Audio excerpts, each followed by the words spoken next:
Number 1, जब film no entry की shooting शुरू हुई तो निर्देशक अनीस बज्मी को ये महसूस हुआ कि फरदीन खान की कॉमिक टाइमिंग बाकी कलाकारों के मुकाबले थोड़ी कमजोर थी। उनके रिएक्शन बाकी एक्टर्स की तरह तेज और सटीक नहीं थे और डायलॉग्स पर उनका रिस्पॉन्स भी थोड़ा लेट होता था। लेकिन अनीस बज्मी ने उन्हें फिल्म से हटाने के बजाय एक स्मार्ट तरीका निकाला। उन्होंने फरदीन के किरदार को स्क्रिप्ट में ही बदल दिया। अब उनका किरदार ऐसा बनाया गया जो हर बात पर थोड़ी देर से रिएक्ट करता है और उसकी प्रतिक्रियाएं जानबूझकर स्लो होती हैं। इस बदलाव से फरदीन की परफॉर्मेंस फिल्म की कॉमेडी का हिस्सा बन गई और उनका किरदार लोगों को हंसाने लगा। नंबर 2, फिल्म नो एंट्री से जुड़ी एक अफवाह यह थी कि संजय कपूर को फिल्म में विलेन के रोल के लिए साइन किया गया था, जो कि बिपाशा बसु के अपोजिट होता। कहा गया था कि शूटिंग शुरू होने से पहले ही उनका रोल स्क्रैप कर दिया गया, यानी हटा दिया गया। लेकिन जब ये खबर सामने आई तो बोनी कपूर, फिल्म के प्रोड्यूसर, ने इसे पूरी तरह गलत और झूठा बताया।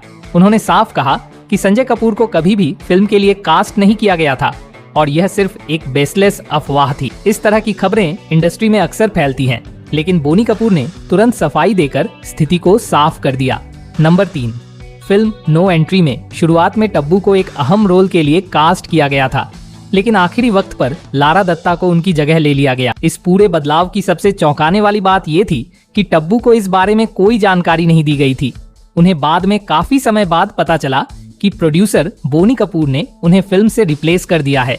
इस तरह बिना बताए रोल छीन लेना टब्बू के लिए एक बड़ा झटका था। ये इंडस्ट्री की उन कहानियों में से एक है जहां एक्टर्स को बिना सूचना के रिप्लेस कर दिया जाता है। नंबर 4, फिल्म नो एंट्री में बोनी कपूर ने सबसे पहले सनी का रोल सैफ अली खान को ऑफर किया था। उस वक्त सैफ फिल्म कल हो ना हो की शूटिंग में व्यस्त थे। जब सैफ ने स्क्रिप्ट पढ़ी तो उन्हें किशन का किरदार ज्यादा पसंद आया और उन्होंने वही रोल निभाने की इच्छा जाहिर की। लेकिन बाद में सैफ ने फिल्म को पूरा तौर पर ठुकरा दिया और किसी भी किरदार को करने से मना कर दिया। नंबर 5, जब फिल्म नो एंट्री रिलीज के करीब थी उस समय बोनी कपूर पर कई डिस्ट्रीब्यूटर्स के पैसे बकाया थे।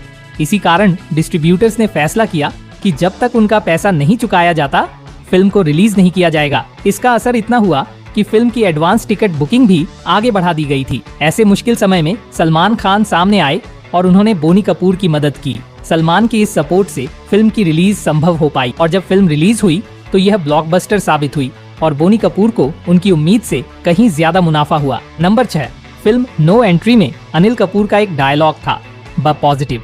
ये डायलॉग उनके किरदार किशन के अंदाज और कॉमिक टाइमिंग के कारण बहुत ज्यादा फेमस हो गया। फिल्म में जब भी कोई टेंशन या उलझन की बात होती तो अनिल कपूर बड़ी मासूमियत और मस्ती भरे अंदाज में कहते, relax, B positive.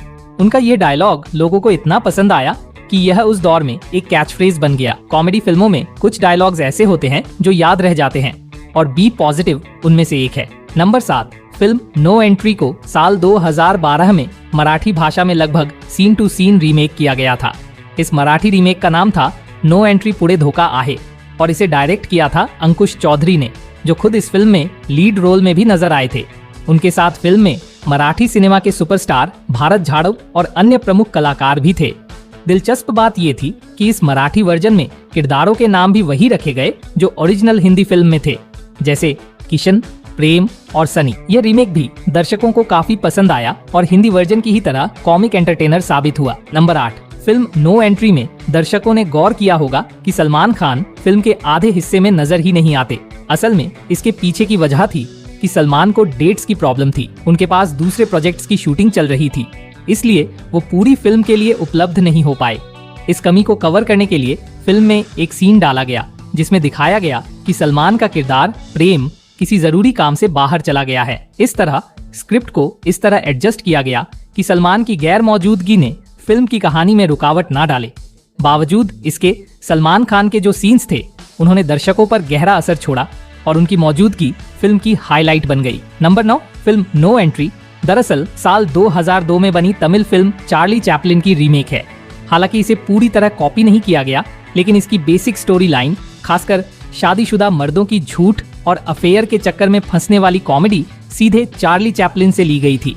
Boney Kapoor ने इस फिल्म के राइट्स लेकर कहानी में कुछ बदलाव किए ताकि यह नॉर्थ इंडियन दर्शकों की पसंद के हिसाब से फिट बैठे। डायलॉग्स, किरदारों का स्टाइल और लोकेशंस को पूरी तरह हिंदी ऑडियंस के हिसाब से ढाला गया। इस तरह नो एंट्री एक ऑफिशियल लेकिन मॉडिफाइड रीमेक बनी। जो तमिल ओरिजिनल से प्रेरित होकर भी अपनी अलग पहचान बनाने में कामयाब रही। नंबर 10, फिल्म नो एंट्री की सफलता ने अनिल कपूर के करियर को दोबारा रफ्तार दी। साल 2000 के बाद अनिल कपूर की फिल्मों को लगातार सफलता नहीं मिल रही थी और उनका करियर थोड़ा धीमा पड़ गया था, लेकिन 2005 में आई नो एंट्री ने उनके लिए एक बड़ी वापसी साबित की। फिल्म में उनके निभाए गए कॉमिक रोल किशन को दर्शकों ने खूब पसंद किया और उनकी कॉमिक टाइमिंग की जमकर तारीफ हुई। इस फिल्म के बाद अनिल कपूर को फिर से कई बड़ी फिल्में और अच्छे रोल्स मिलने लगे और उनका करियर एक बार फिर ट्रैक पर आ गया। नंबर 11, जब फिल्म नो एंट्री का ट्रेलर रिलीज हुआ था तो इसे लेकर कई अफवाहें फैलने लगी थी। लोगों ने ट्रेलर देखकर ये मान लिया था कि यह फिल्म मास्टी की तरह एक एडल्ट कॉमेडी है, क्योंकि इसमें शादीशुदा पुरुषों की छुप छुप कर रोमांस और कॉमिक अफेयर्स को दिखाया गया था।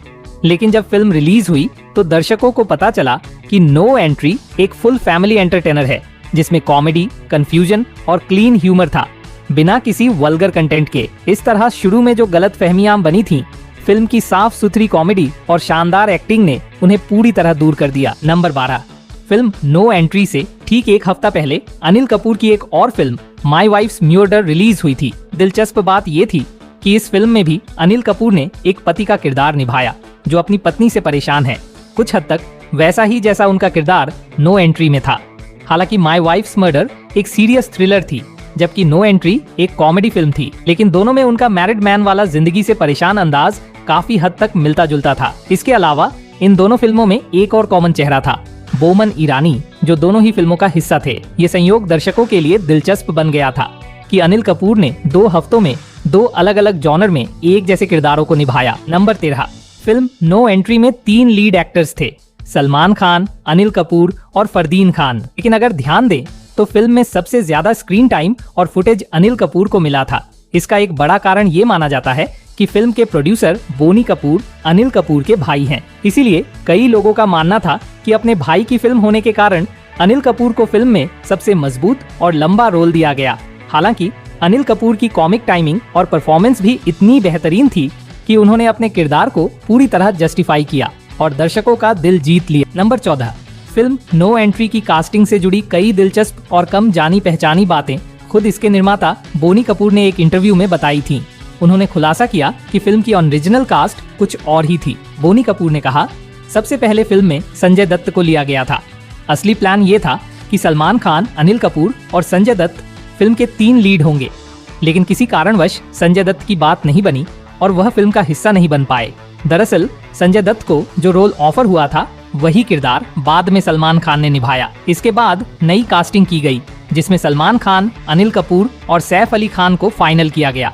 लेकिन कुछ समय बाद सैफ ने भी फिल्म छोड़ दी और फरदीन खान को कास्ट किया गया।